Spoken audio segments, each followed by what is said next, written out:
Coming through. Broadcasting now. Okay. Right. 1 attendee, 4 attendees.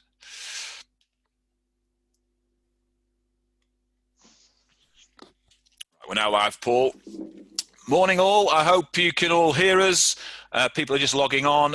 Can someone just drop me either something in the chat box or something in the question box to make sure that you can actually still all hear us?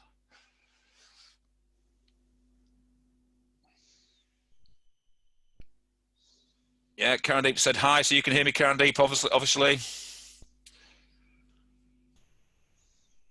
All good, Paul. Thank you very much. Hope your golf's improved. Car's working from home.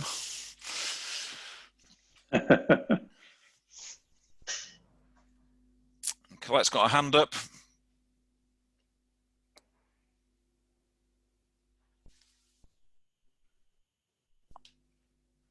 Great. I'll just give it a few more minutes as people start to log in, and then I'll give you a sort of little rundown and intro of what's going on and how's it. So good morning all. I hope everyone's well. I hope everyone's happy.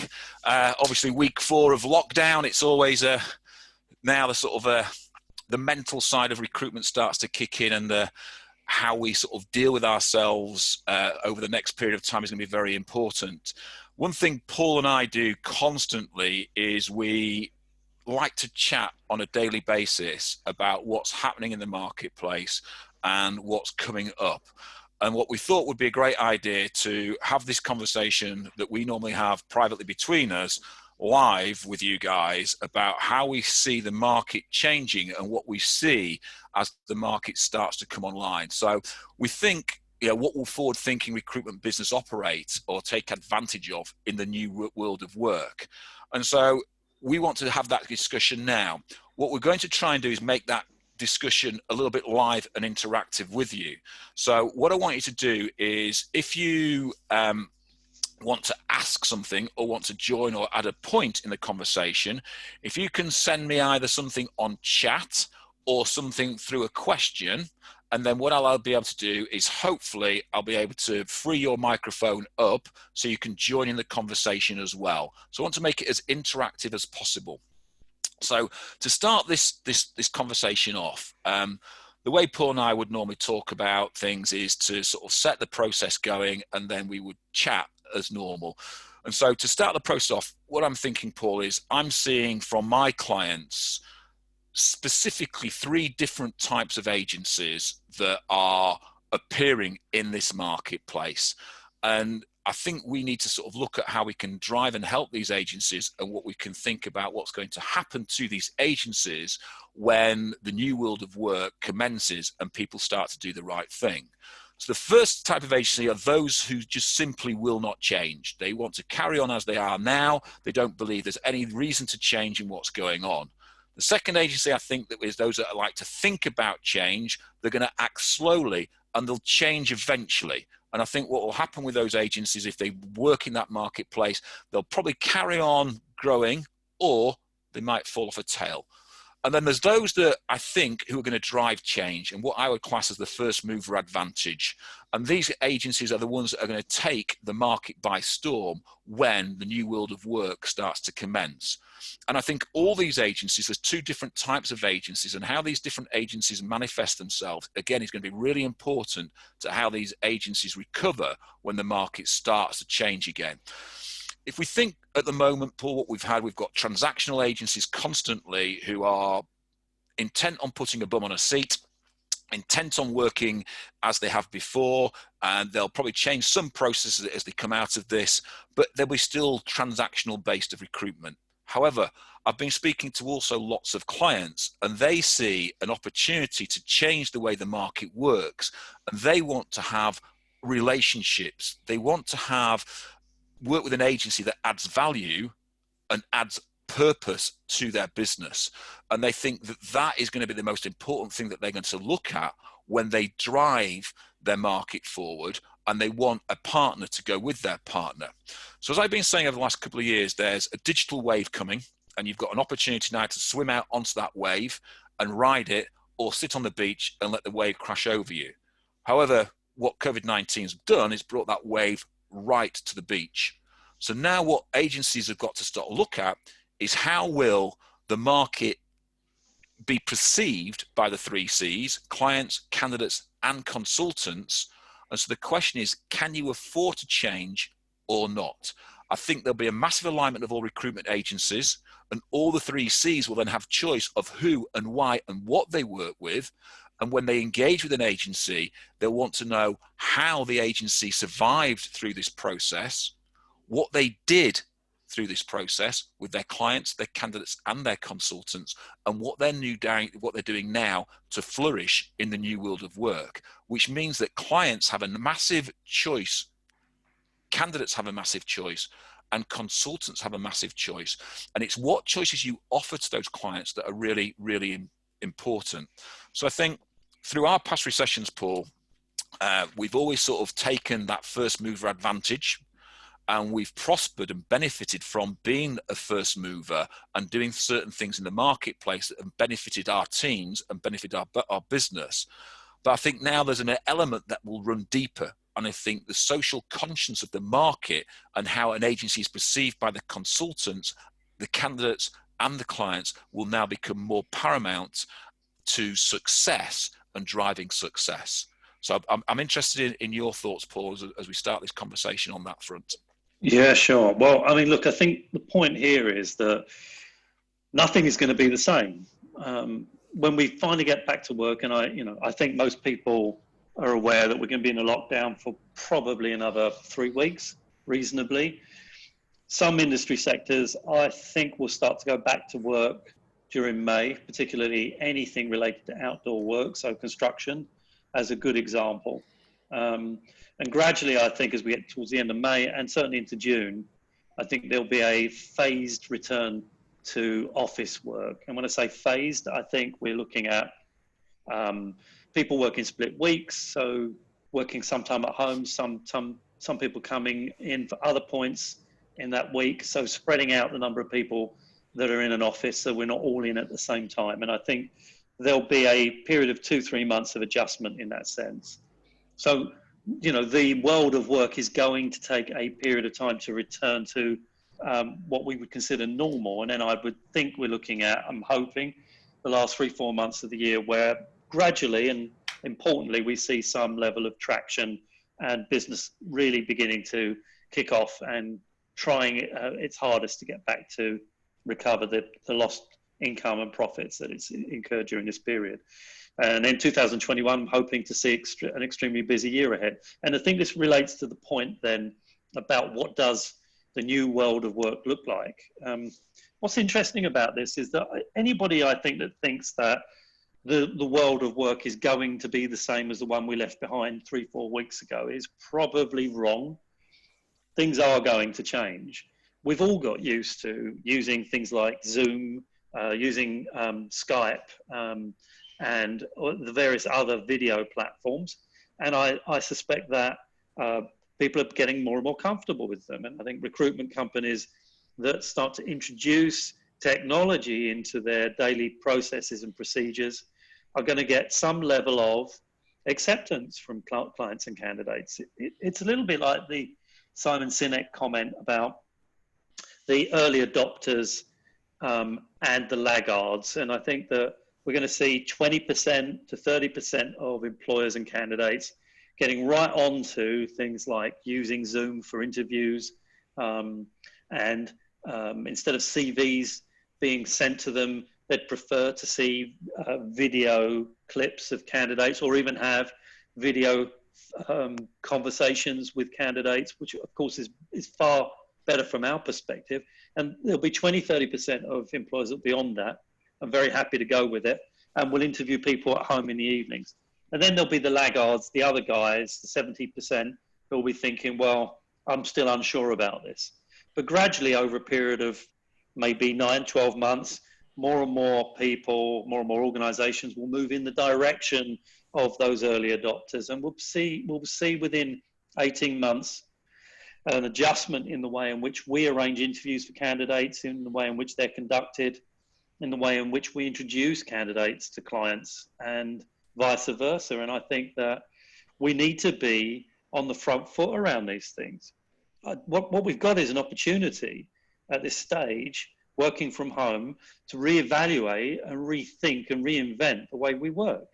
What I think is probably unacceptable is to think that when we go back to work, whenever that is, hopefully in the not too distant future, that what we'll do is basically pull the handbrake down and carry on exactly the way we were operating prior to the crisis. I think that's not the right attitude. I think this is a perfect opportunity to start to really look at innovating, to start to really look at how we get creative in terms of managing our candidates, working closely with them, working closely with our clients, and again, reviewing the way in which our own people work.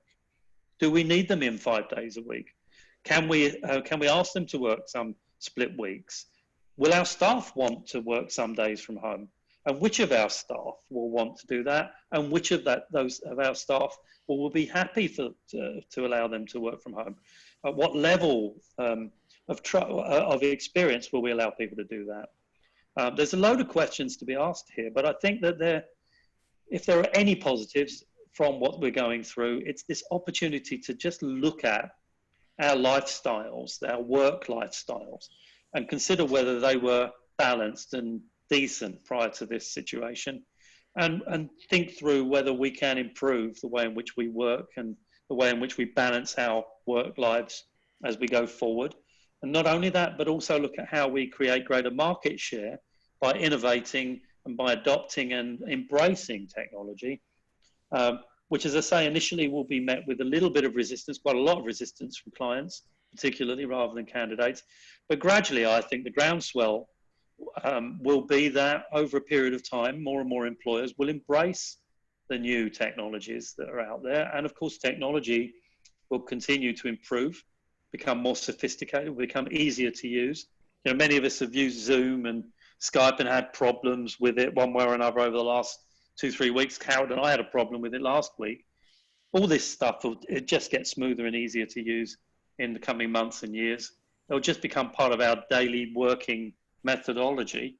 So why not get on it the moment we get back to work? Why not bang the drum with our clients and candidates and try to get them to accept that actually you don't have to travel for an hour for an interview when you can do it in the comfort of your own home.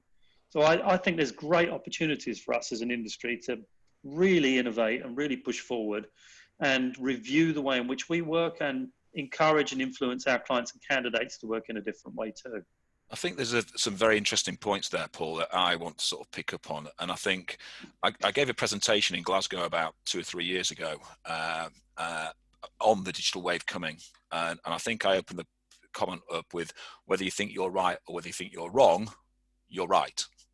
And I think a lot of people are still in that mentality. And a lot of people were thinking then, when I was talking about the onset of digital and the digital world, they thought this is never going to really happen and never really going to affect recruitment. And I think it's affecting recruitment in far many different ways.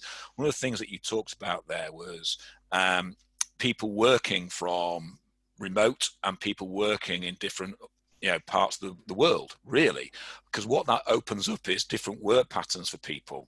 So does it mean, as a recruitment agency, you're not just now geographically bound to, say, the UK, because you could now employ people remotely in America, Australia, etc., to increase your opportunity of a business. So there's a massive opportunity if you're a forward-thinking agency about where you can get staff and how you can get staff, which will then sort of revert back into sort of things that you sort of would look at, which would be, when you start to recruit people and you recruit people into your own business, then it's going to look at that person and what type of person do you actually want working for you? Can they be trusted to work from home? Do you believe they have the right behavioral traits to work on from home?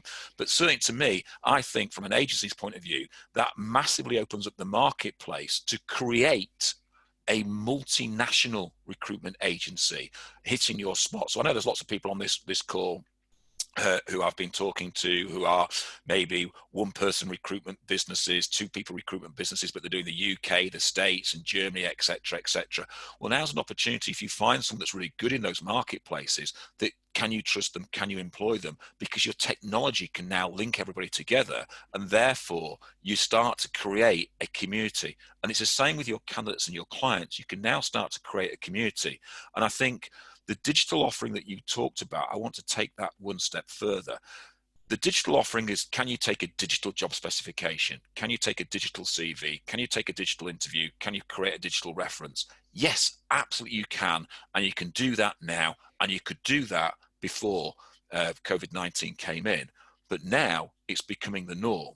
So if you're not doing those type of things, you'll start to get left behind as people ride that digital wave and accelerate away from you if you're always paddling and trying to keep up with that wave. But the flip side of that is also the other side of the digital wave, is how we connect with our communities, and that's our candidate community and our client community. And we were talking yesterday to a client, and my comment was, if you walked into a pub, you can't see who's a candidate and who's a client. It's just a community in that pub, which means now you can start to create meetup groups, user groups, all online, bring people in to talk to those user groups. Like we're talking to you guys all in recruitment. This is a user group of recruitment, really, and we're helping you develop your marketplace by talking about what's going in the marketplace. You could do that in your marketplace now, but do it virtually over Zoom, etc., which means that you can now reach out to more of your market and speak to your market more at once. So I think there's going to be lots of different things that we can start to develop and bring down into there. So it's all about that reinventing recruitment for a modern day of working. And what we've talked about coming through some of the recessions that we've come through is that we've always reinvented recruitment and brought new things into recruitment. And, you know, yes, we are very old, and I remember starting in recruitment when we didn't have a PC on our desk. And I remember the Rolodex on one side for clients, the Rolodex on the other side for candidates, but they were all chronologically based. We all knew exactly who they were and when they were. They then brought the fax in.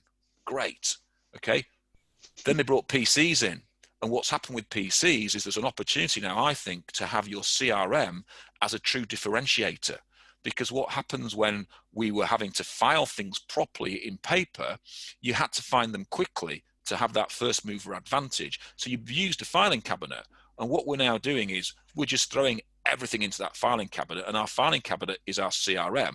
So if we actually truly worked with technology and organized our CRM so you can have an instant touch point with your candidates, an instant touch point with your clients, all of a sudden it becomes a differentiator, especially if you're moving towards a trade sale. It becomes now a product that increases the value of your business because it leads you to market quicker. So your CRM has got to be sort of something you'd consider in this marketplace, because if we're going to do digital job specifications, CVs, interviews, etc., they need storing somewhere. So that means storage is going to become a real issue. So if your CRM can't store a movie file, an MPEG file, a JPEG file, then where are you going to store this type of data?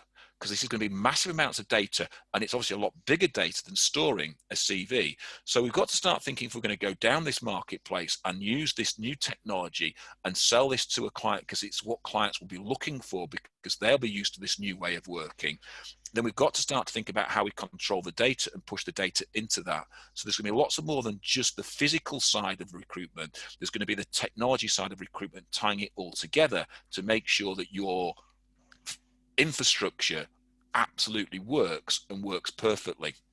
So that sort of moves me on to another sort of thing. What else can we offer to clients that, besides that digital job spec, CV, and interview?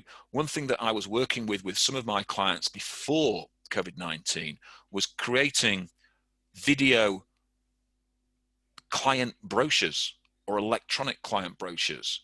So you can go to your client and you can record stuff at your client. If they have their own electronic brochures, use that electronic brochures, which means that when you're pushing your information out to your client base, your candidate base, you're actually bringing something that's electronic to them, which gives that open view. Because at the moment we talk about transactional recruitment and relationship recruitment.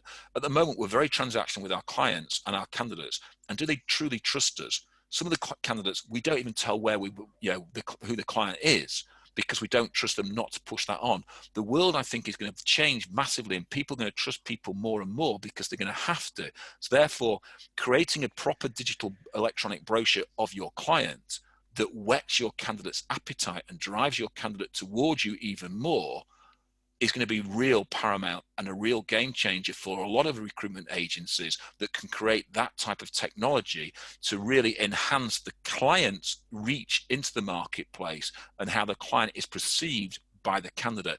And a lot of what we're talking about is the perception and how we are perceived by candidates and clients and by consultants. Because just think, if you're trying to attract consultants and that employer value proposition is, I haven't got a video technology, I'm not doing this, I'm not doing that, they're going to go to the agencies that offer that type of marketplace and offer that advancement of where we are now. So the slide on the screen that says be proud but never satisfied is never more important as it is now, because times are a-changing and they are genuinely changing. There's a question here from Jamie. I don't know if you can see that. Jamie says, during a time that nobody has seen before, I'm conscious that consistently contacting clients is, one, unwelcome, and two, potentially damaging for companies that have seen the very worst of this crisis.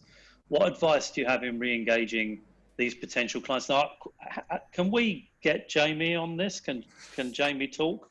Yeah, I can get Jamie on. Let me just try find Jamie. You there, Jamie?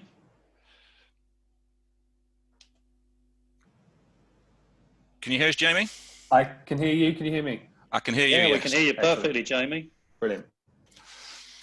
So to answer your question, Jamie, I think there's two sides to this. Is if you're a transactional recruiter and you're ringing up your clients now and saying, have you got a job? Have you got a job? Have you got a job?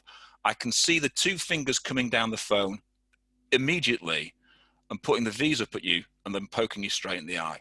Because Absolutely. It's extremely insensitive and extremely, not the type of relationship you want to have with your suppliers, and they're thinking about you as a supplier. However, if you're going to your clients now and you're discussing what they are doing, are they furloughing staff? Are they making staff redundant? How can you help with that process? If you're talking to your clients about what are they doing, what are their plans for coming out of this process? What are their recruitment plans? What are their recruitment strategies? How can you help them with that strategy? If you're talking to them about how can you reach into the candidate marketplace to ensure that they are still got their name in the marketplace and that you are still at the forefront of the candidate mindset when they start to recruit again, all these things will add benefit to the client. The client will also be talking about lots of new things that they're doing. So recruiters will be using this technology constantly, and that have done now for the last 4 or 5 weeks. Clients might not be using it in that type of way. So can we help clients use this technology and drive this technology further into their process and into their business? Can we help clients improve their image to the candidate marketplace? And what do we drive out to that candidate marketplace?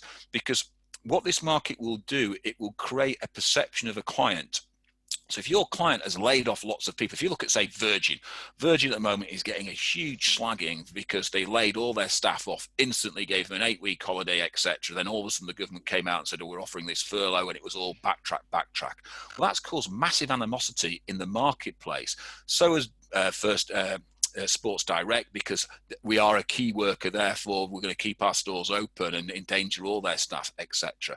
So people will have a long memory about what's going on in this marketplace. So if you're out helping your client promote themselves in a positive light to their potential candidate market when the market starts to come, if you're helping them realign their recruitment strategies in the modern world to the modern technology strategies to help improve their recruitment process and speed that up, then you're adding benefit to the client. And that's what we're talking about. Yep. Rather than being a transactional recruiter, being a recruiter that adds value and purpose to your relationship with your client, you will benefit. So yes, BD is changing. It's not about asking for jobs. It's about how can you help your client.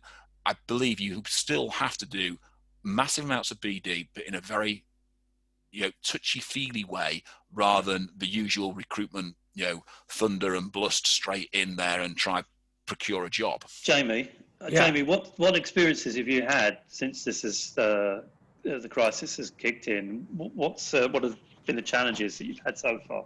So we've obviously, I'd imagine the vast majority of us have all seen the same thing, where the job market has tailed off completely.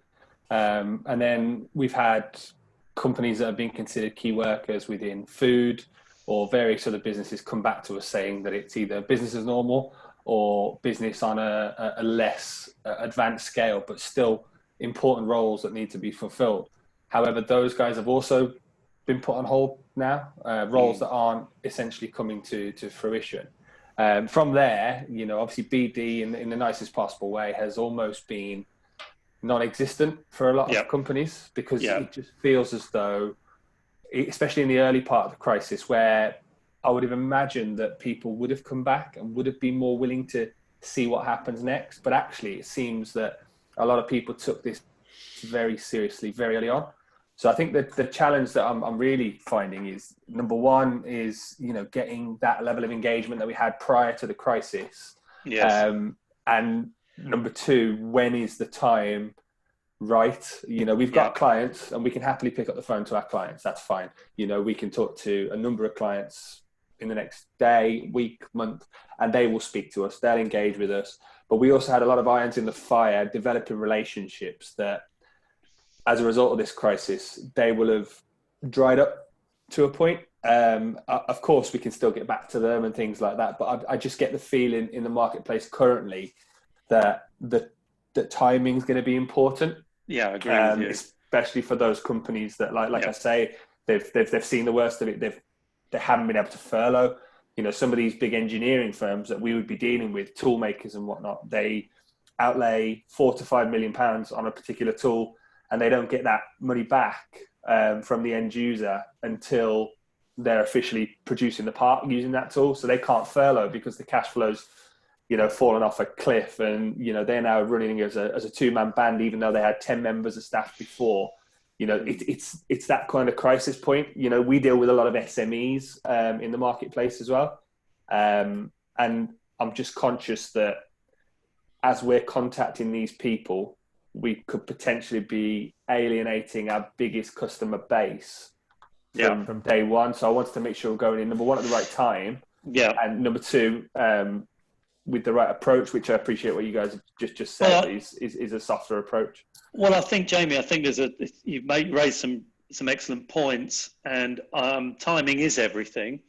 Howard's right. I mean, if we're too pushy with business development at the moment, I mean, people would just be irritated and antagonized, and it's just inappropriate right now. I think timing's important here. What I feel, and this is just a personal opinion, is that, you know, we know we haven't yet hit unfortunately, we haven't yet hit the peak of the casualties from this terrible virus. And so sentiment in the country it's, you know, people are very upset, very low. If the news is not good, it's very difficult to find positives at the moment. But there is the other side of the coin, which is suggesting that if things go the way the government are talking about, we should start to see the peak in the next week or two. That's, in my opinion, at that point when it hits the peak and we plateau and we start going down in terms of the number of people reporting the illness and dying, that sentiment in this country will start to change. I think you'll see some more positive messaging coming out. And of course, I think in some industry sectors, as I was saying earlier, I think we'll start to see companies coming back to work around mid-May onwards. But I think that starts to generate more positive feelings in the country. That's the point at which I think that you can start talking to clients. When we start to feel more positivity coming out from the media, and the view is that we're getting on top of this and that life is going to start improving fairly soon. I think any time before then just feels uncomfortable. However, that's exactly how I've been feeling. I think that's right, Jamie. I think, though, to your point, you do need to speak to clients, though, even though you can't ask them or directly talk about business. So, you know, reaching out and asking how they are, how they're coping, you know, kind of providing, if you like, if that's the phrase, pastoral care. Speak just as a friend, as a colleague. How are you? How's everything? How's the family? Those kind of questions, just being kind and generous with your time, perhaps talking about how they're communicating with their people who are furloughed or even those that are still on payroll, just giving advice as to how to best manage people remotely or keep in touch with people whilst they're not working. That kind of support and advice is where I think you go with it. And with BD, if you do those things, the business comes to you. I always feel when I'm first engaging with prospective clients, that it's all about them. It's never about you. It's the old thing that was taught to me back in the day in the 80s with client meetings, which was, me boring, you interesting. It's pretty straightforward. You never forget that. When you go and meet clients, you just remember that it's not about me, it's about you. And I think if you adopt that same attitude when you're talking to clients now, then they will give you business. You don't need to worry about it. It will come in your direction. It's karma. What you give out, you get back 10 times over. So I think that keeping in touch with clients is important at the moment, but not from a BD perspective, much more from a caring, sharing, supportive perspective. And then the tide should turn. I think in the next 2-3 weeks, all being well, please God, we'll start to see things improving. And at that point, you can start approaching them about their plans for recommencing their business, or even, sending them decent looking candidates, spec calling as we used to call it, or key selling, trying to put good quality candidates in front of them. I do think that dealing with candidates at the moment is a different kettle of fish, because they're at home. If they're furloughed, they're bored out their brains to a large extent. Contacting them right now and talking about what they want to do when they get out of this situation is okay. And cleaning up the database, doing CV clinics, having CV clinics through webinars or giving interview tips is a great idea right now. And making sure that you are bolstering and topping up your talent pool so that when your clients say go, you're ready. You've got good quality candidates to put in front of them. That's fine. And I think you can be very active in that direction at the moment.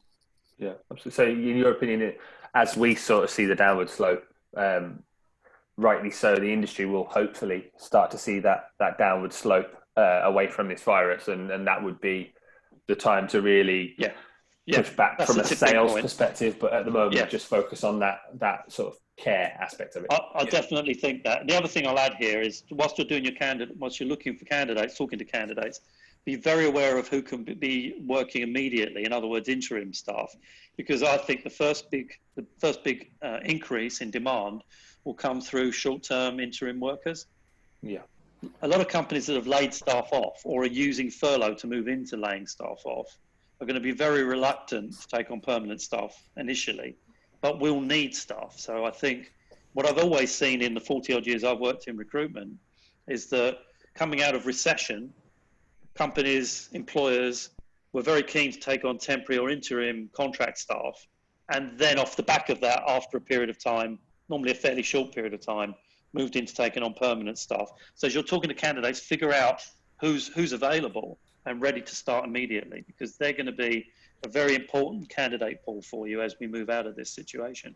I think if you look at it, Jamie, the way that we described agencies at the start, those who won't change, those will think about change and act slowly, and those who will drive change, your clients will be in the same categories as that. You'll have your clients in those three categories, and how you approach those clients will differ. And it all starts, as Paul said, with that pastoral sort of care, and then driving through to where you want to be. And some of that is also about how you do your marketing and keep marketing. So a lot of questions that we've been asked is, should I carry on marketing?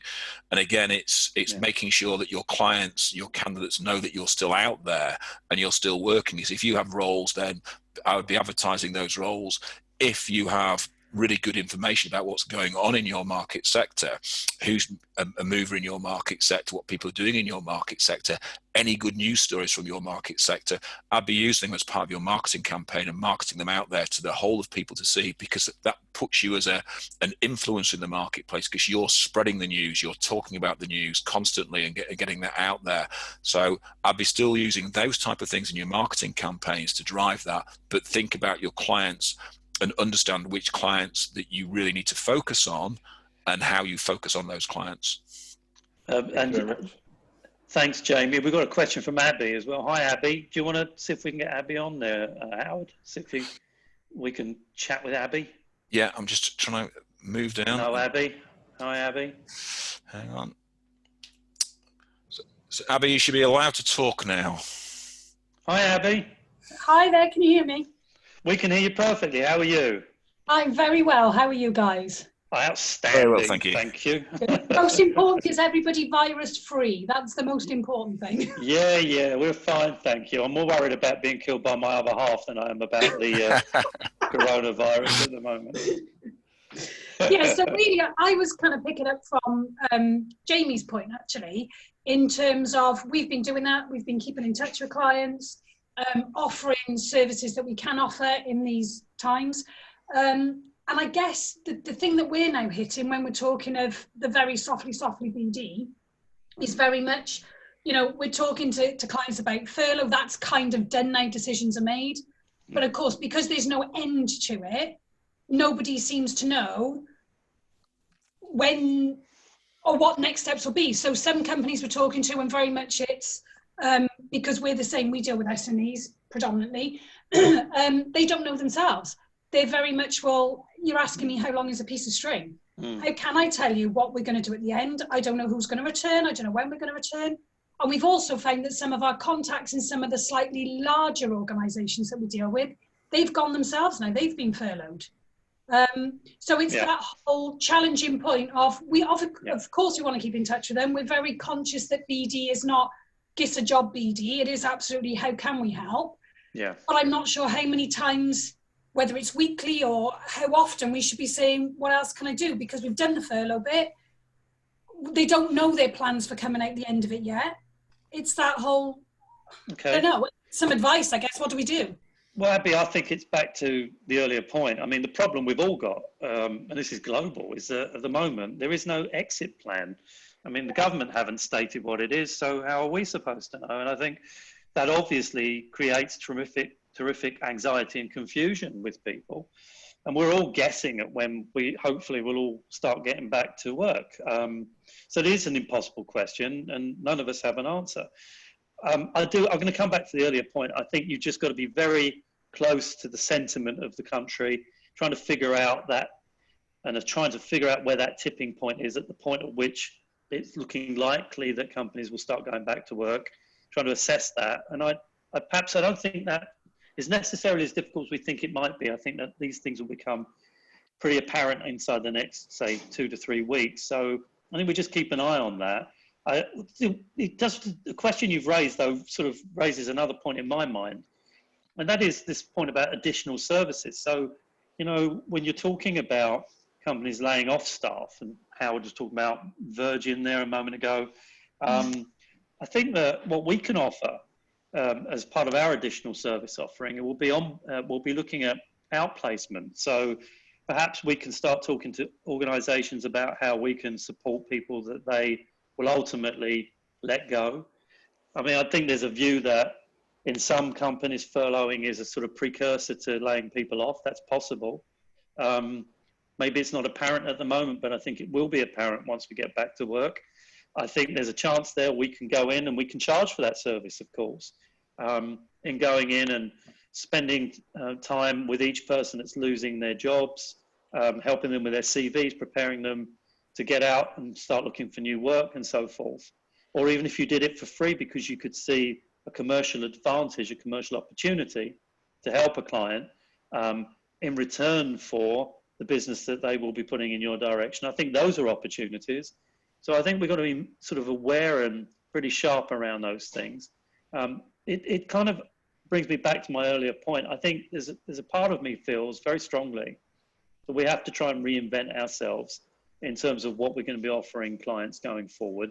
And that, I think, comes down to what our clients really want. So the conversations that you will want to be having with them over the next sort of 4 to 6 weeks will not necessarily be about pure recruitment, but it will be about ancillary services.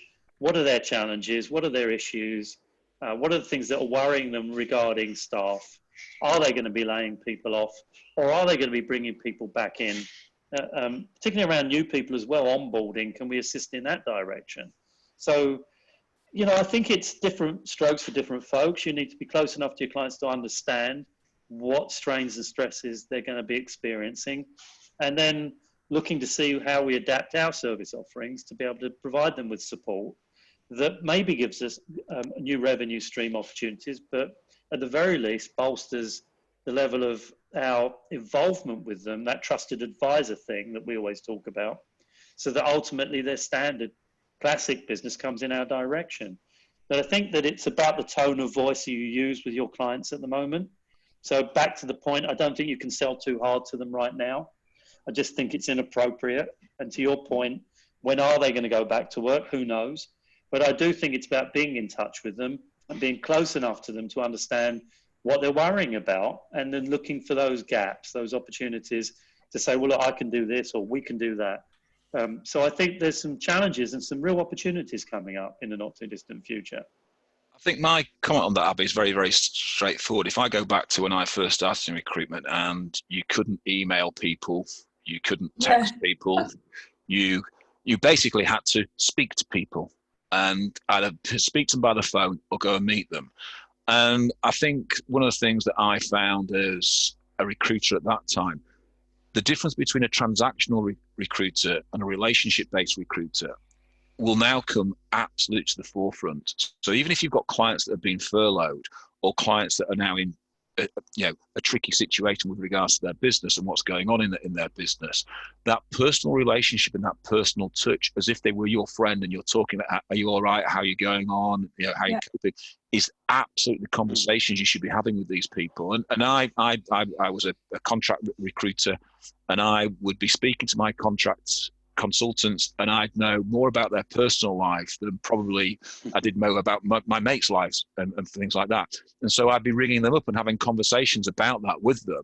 And therefore, when I rang them up, it wasn't about work, it was about them. And then that would lead further into that work. So I think now is the time to change from we've become a very transactional marketplace in recruitment rather than a personal led recruiter. And yet, when I look at all the recruiters that I've worked with who build in excess of $500,000 and in excess of $1 million, they've all been relationship-based recruiters. It's all based on the relationship with their clients and their candidates. And I think that's the opportunity now to sort of drive that, Abby, that you've got to create that relationship base where you're creating a value and a proposition for your clients from there. And I think there's a very big difference between that and just the bum on seat recruiter from there. Yeah, I completely agree. That care that you give them now, they'll remember, where the bum on seat recruiters ringing up and going, oh, you've been furloughed. Oh, so you haven't got a job then. How can I help you put into a job? Is the wrong way to go approach. So that's what I think I think being really agile, Abby, when you're a small business, it can be very agile. You can change direction within minutes, as opposed to some of the larger corporate recruiters that take a very long time to change direction. I mean, I remember donkeys years ago when I was a board director at Echo, being at a global conference, and we were just coming out of recession. And in America, they had a huge outplacement business who were making fortunes. The rest of us were struggling. The outplacement business was making an absolute fortune. And I always remember thinking that in the UK, we didn't have that counterbalance. I didn't have, at Office Angels, I didn't have an outplacement arm to my business.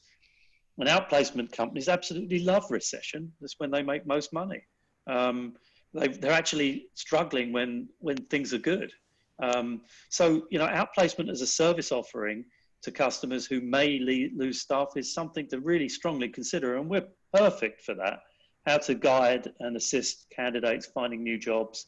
And there's a double bubble, because you not only get the opportunity to charge a fee for outplacement, which I did myself about a year ago with a very well-known electronic business in London. But also, of course, if you can place the candidates in jobs, we make fees. So I think that there's an opportunity there if, as we suspect, some companies are going to start laying staff off. But I actually think there's many opportunities for us to review our broader service offerings, looking at how we support HR and considering a range of other opportunities that will provide us with revenue streams outside of our standard offerings. And I think that for agile small businesses particularly, it's a great chance, if you're, as Howard says, if you're close enough to your clients to see the gaps and do what we've always done in recruitment, which is to say, I can do that, even when a large part of your intelligent side of your brain suggests that you haven't got the faintest idea how you're going to do it. I've spent my whole life saying yes to people, trying to figure out afterwards how I'm going to do it, but most of the time coming up okay. That's how we're trained, isn't it? Starts when I wake up, Paul. Yeah, exactly. Can you do it? Yes. You hear yourself go, yes. And there's the other side of your brain going, what the hell have I just agreed to? But 99% of the time when you put yourself in that place, you come up with the answers. I think those are the opportunities. And, keeping close to clients right now, being caring and doing and being supportive, that's what we need to be doing right now. Don't ask for business. It will come in our direction. So let's move on, because Karen Deep or Kaz has asked a question as well. So let's try to open your lines, Kaz. Speak soon, Abby. So, can you hear me now, Kaz? Can you hear me? Yeah, can you hear me? I can hear you, yes, Kaz. That's good, okay. So your question was, do you think candidates will evaluate job offers from a different perspective, and attitudes of candidates, will they change when they look for a move, or what will they change when they look for a move? I think certainly when you come out of any recession, candidates have a very different view of clients, and the first thing they tend to look at clients is how they treated their staff during that period and what they did during that period. And as I said about Virgin and other people, that sort of stigma will stay for quite a long time with those type of clients. So they will look at those type of things. But the other thing that candidates tend to look for when you start to come out of recession, they look at what the actual plan of the client is and what their plan is moving forward, because they want to be with a company that is forward thinking and not just stagnating and surviving. And so they will look at the type of things that clients are doing. So it's important, therefore, that you understand what the client has from a project point of view coming up, what their staffing levels are going to be like, what actually interests the candidates from their point of view, and drive that forward. I also think that the world seems to have changed hugely in the last 4 weeks. I mean, if you can imagine ever before on a Thursday night at 8 o'clock going out and applauding the NHS, if someone told me to do that, 4 weeks ago, I'd have blatantly laughed in their face and said, are you having a laugh? Now it's almost become ritual that people are going out at that time, but it's now gone from the NHS to other key workers, etc., etc. So the way that the people are perceived and the way the market is perceived is very, very different. So how candidates are treated from a work-life balance from a client will again now become very much paramount to a candidate's choice. And Paul was talking about how agile a business is, and Paul and I know for a fact that most of the business that we dealt with, probably 95% of them, when Boris announced on Monday that we were going into lockdown, knew instantly that they could plug straight in and work from home. And yet I know of 2 large recruitment agencies that took them over 3.5 weeks to actually get that process in place. So as a recruitment agency and a small agency, we can be very agile and take lots of market share. A lot of that is about then looking at the candidate base that you have. And so when you think about a client doing exactly the same about taking market share, how that candidate is treated and what work-life balance that candidate have and what access to technology which enables their work-life balance to improve will be really important. Mental health will be really important, what structure they've got regarding that. And I think all these things will become to the forefront of a candidate's mind when it comes to making a decision on an offer being given by a client. I think just some points I'd raise here, and I'd just come back to Howard's point. I think the way you treat your staff during this time will be reflected in how they treat you when things go back. So if you treat your staff well, and you've been kind and considerate and supportive, excuse me, and you've communicated constantly with them, whether they're furloughed or not, I think you'll retain commitment and a sense of affection from people that work for you. The clients or employers who treat staff poorly will see their employees voting with their feet when they believe that they can change jobs. And I think to your point about candidates, how will they evaluate job offers? One of the things, as Howard has said, and I'm just alluding to now, is how were they seen during this period? Would I want to work for a business that has treated staff badly? I don't think so. I think I'd want to work for companies who are renowned for treating staff very well. But I think the other thing they'll evaluate will be the financial status of employers coming out of this. There'll be a reluctance, I think, to change jobs, to work for new employers, unless there's a sense that they're in a good place. Because, if you're leaving a company, coming out of this with, a lot of companies coming out of this in not such good shape financially, you need to be very careful. And I think as recruitment businesses, we need to be very clear about our clients and their financial stability, not just to guide our candidates, but also to make sure, of course, that when we trade with them, we're going to get paid. So I think that we're all going to be looking very carefully at employers and asking questions about their health, their ability to grow, the manner in which they treat their staff, their sectors, and the stability of those sectors going forward. And I think that we have a deep responsibility to our candidate base to be very clear with them about the financial stability and essential health of employers in order to guide candidates in the right direction as we come out of this. What's your view? No, it's interesting to hear, because I think in the short term, what we're certainly seeing is that I think obviously candidates who are out of work, who can get a job offer, great for them, but probably a greater degree of apprehension from individuals who are in work at the moment to be able to commit to joining businesses and handing in the notices where, they don't have confirmed start dates. There's instability and I guess insecurity about what the future holds, because nobody actually knows what 2, 3, 4 weeks down the line is going to look like. And I think that moving forward, what we may see is that it's not all about financial gain, like you've said. Obviously, pay rises are important, but actually individuals having a greater emphasis on things like work-life balance, I agree. security and assurance. Yeah, I completely agree. And I was saying this to a client this morning that, look, I think there's going to be it's going to be a seismic change in attitude to work-life balance. And you really hope, I certainly hope, that employers, businesses will think very deeply going forward about the impact of business on the ecology. I mean, it's not a coincidence. It's certainly not odd that the air smells sweeter at the moment, that it feels cleaner. You can actually hear birdsong in the morning. The world is healing a little bit, and I think that business as a whole has a responsibility to think very hard about how we treat the world we live in. And a large part of that is it essential for people to work in the office 5 days a week? Is it not possible for people to work 2 or 3 days in the office and a couple of days at home, or 1 week on, 1 week off, or work longer or sort of shifted hours, so getting in early and avoiding rush hours and going home earlier, or coming in later and avoiding rush hours and going home later and avoiding rush hours and so forth? I think that whole view about work-life balance becomes extremely important. And I suspect that whilst there's not a lot of positives to talk about in relation to what we're all going through right now, there are some positives in the sense that people, I think, will emerge from this and will go back to work and think, you know what, I actually quite enjoyed working from home.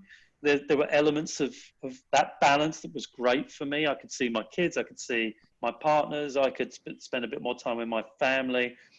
Why can't I have that? Why can't I be able to work, do my job, and still have more time at home? And I think that groundswell of opinion will become very strong as we go forward. And I think forward-thinking employers will stop and listen to their employees and start to think about, how do I allow my staff to enjoy a better work-life balance, to your point? And I think that will attract, when we see that level of proactivity from employers, I think that will attract new employees to want to work for those organizations. And those dyed-in-the-wool organizations that go back to work and say, no, it's exactly as it was before the crisis, nothing's changed, I think we'll lose staff. And I think we want to be very close to ambitious, forward-thinking, innovative organizations, because those are the companies that are going to grow.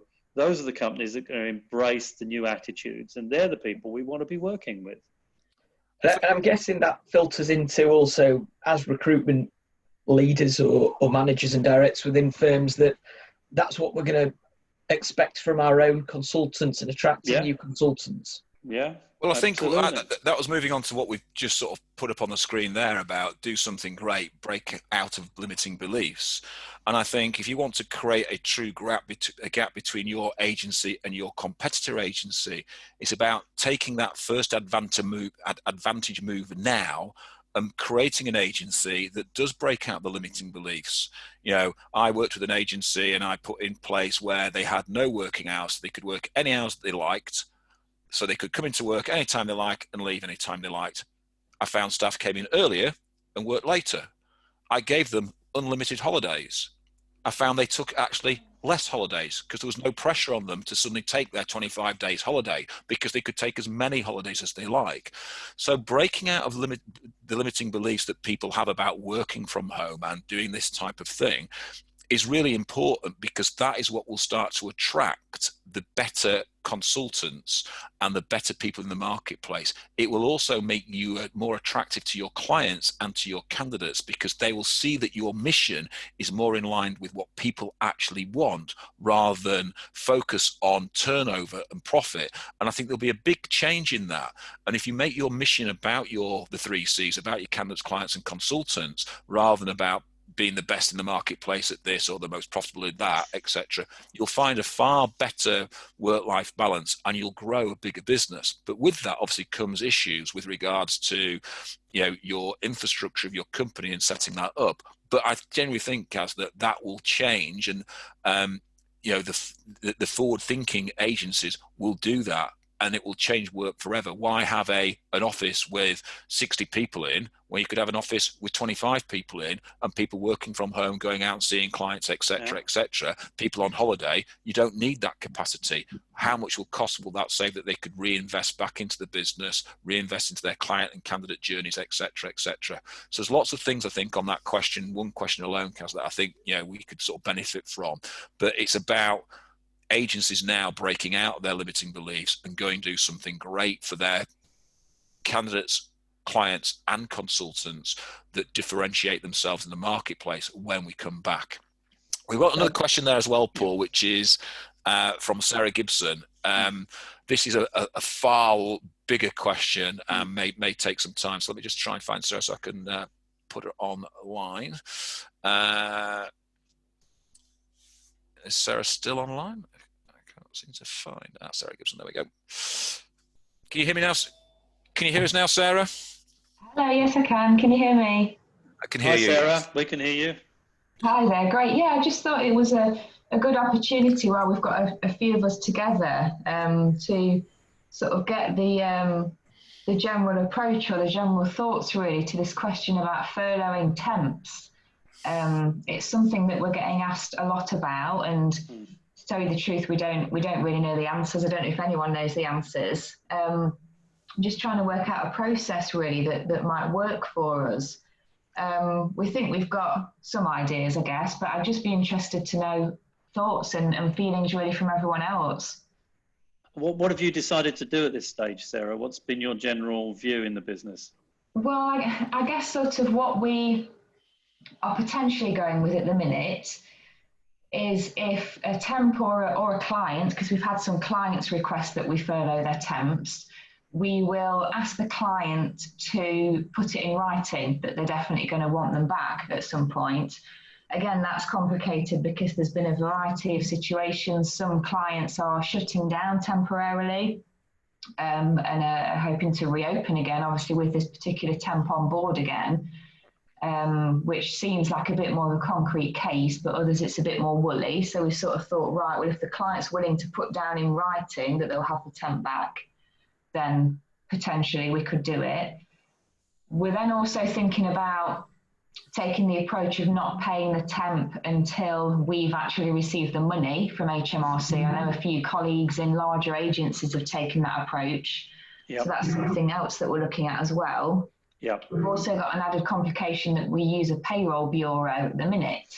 So there's their processes and that approach, and they are actually asking for the money up front from us.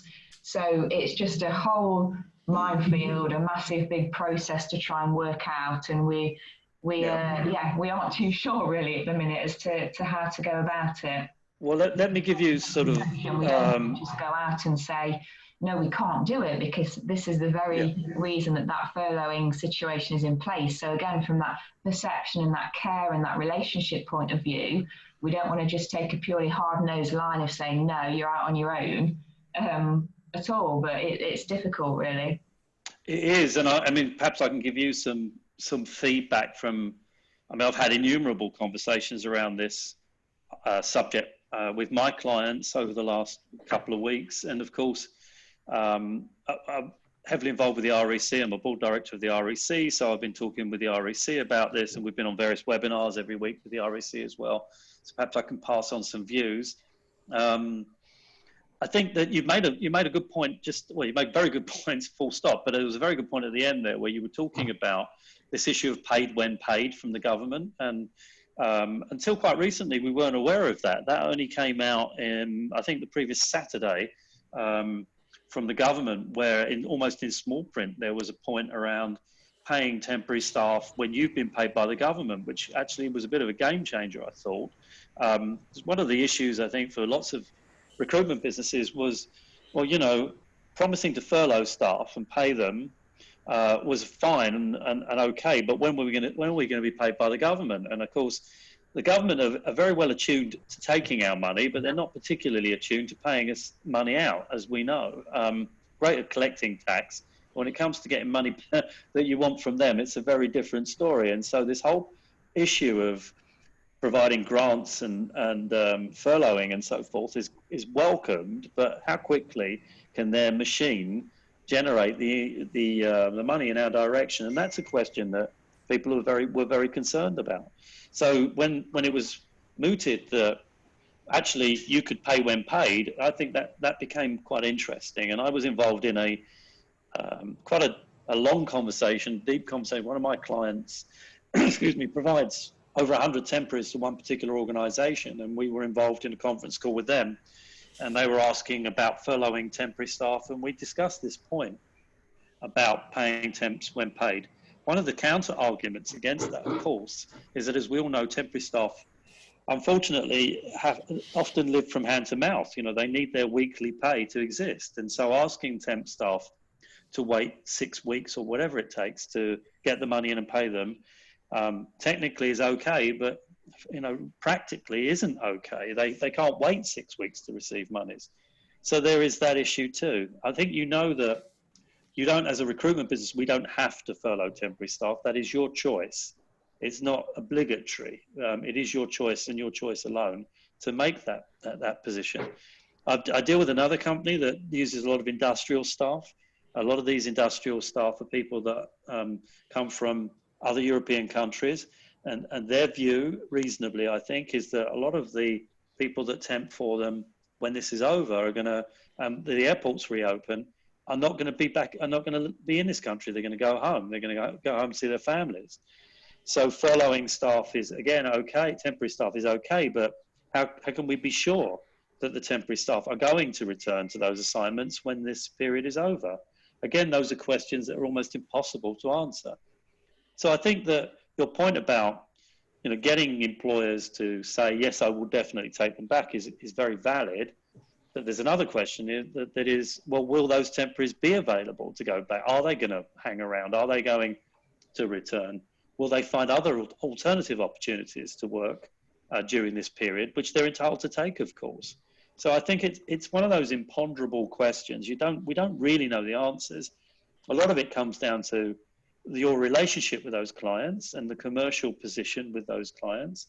You have to show willing, and I think that there's some judgment calls involved in all of this. But I think you have to look at cash flow, clearly. Can you afford to be furloughing staff, temporary staff, before you've received the money from the government? And as you say, if it's complicated with payroll companies, there's also that factor to take into account too. So this is extremely complicated.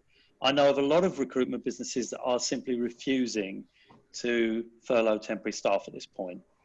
A, because of the strain on their cash flow and their uncertainty about when the government are going to pay them, and B, because of their concern that temporary staff may not be available to return to work at the end of the furlough period.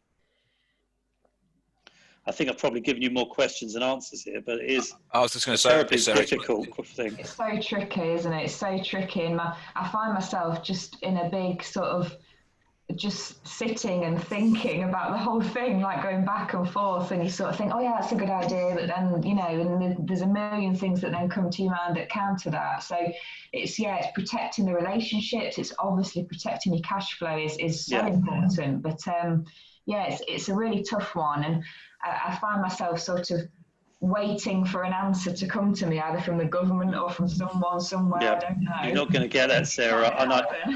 It's not going to happen. You have to look after your business.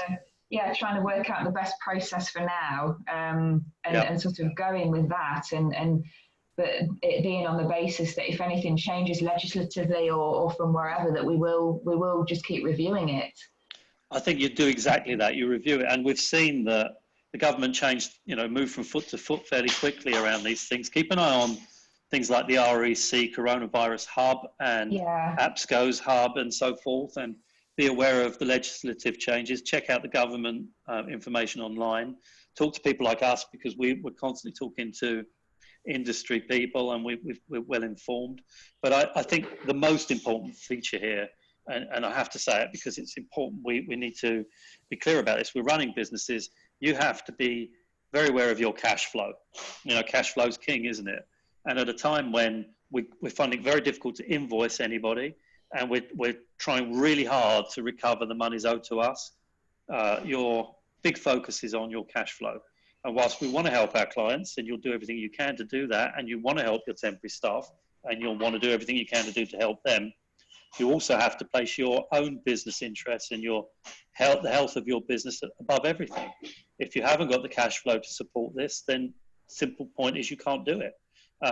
And so therefore the only option becomes paid when paid. When the government pay you, you pay the temporary staff. But as I pointed out, a lot of your temporary staff can't wait for that money to come in. They have to be paid weekly. So there are a lot of questions here, but above all, focus on your cash flow, because that is the most important, your most important issue.